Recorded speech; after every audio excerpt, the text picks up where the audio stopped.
یہ وہ امت جن کا خدا ایک، جن کا رسول ایک، جن کی کتاب ایک، جن کا دین ایک، جن کو رب نے دین دیا تو اتنا اعلیٰ، جس دین کے بارے میں رب ذوالجلال نے فرمایا الیوم اکملت لکم دینکم واتممت علیکم نعمتی وردیت لکم الاسلام دینا، کہ یہ وہ دین، یہ آیہ مبارکہ نازل ہو گئی کہ آج کے دن رب نے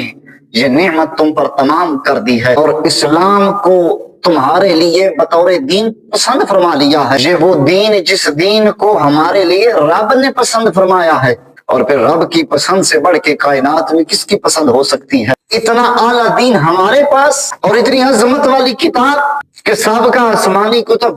قوموں نے اپنی مرضی کے مطابق ان میں تبدیلیاں کر لی، لیکن قرآن اتنی عظمتوں کا مالک ہے کہ رب ذوالجلال نے ارشاد فرمایا انا نحن نزلنا الذکر وانا له لحافظون، کہ اس ذکر کے نازل کرنے والے بھی ہم،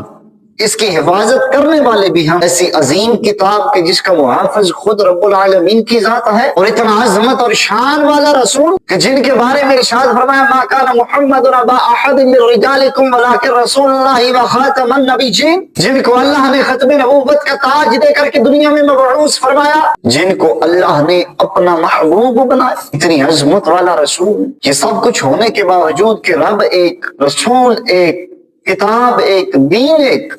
دشمن نے اس امت کو تقسیم کیا اور ہم اتنے کم عقل کہ ہم تقسیم ہوتے چلے گئے۔ کبھی جغرافیہ کے نام پہ ہمیں ملکوں کے اندر بانٹا گیا، ہمیں صفوں میں تقسیم کیا گیا، ہم ہوتے چلے گئے، ہمیں چھوٹے چھوٹے ٹکڑوں میں بانٹا گیا۔ یہ زمین کے نقشے کے اوپر لکیریں کیا کھینچی کہ ہمارے دل بھی ایک دوسرے سے دور ہو گئے۔ حالانکہ مسلمان تو کوئی مشرق میں رہتا ہو یا مغرب میں رہتا ہو، مسلمان تو مسلمان کا بھائی تھا، مسلمان تو ایک جسم کی مانند تھا۔ مومن تو یوں تھا جیسے ایک ہی جسم کے مختلف اعضاء، ایک درد میں ہو تو دوسرے کو بھی چین نہیں آتا، تکلیف ایک کو ہوتی ہے تڑپتا دوسرا بھی ہے، تکلیف ہاتھوں کو ہو نیند آنکھوں کو نہیں آتی۔ یہ مسلمان تو یہ تھے،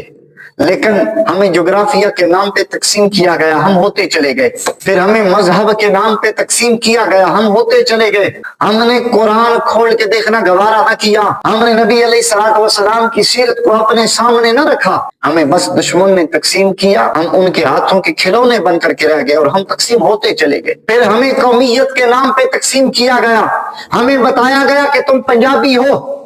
ہمیں بتایا گیا کہ فلاں سندھی ہے، ہمیں بتایا گیا فلاں بلوچی ہے، ہمیں بتایا گیا فلاں پٹھان ہے۔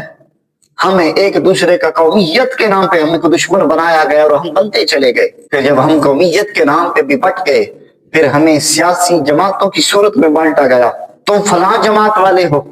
تم فلاں جماعت والے ہو، تم فلاں جماعت والے ہو۔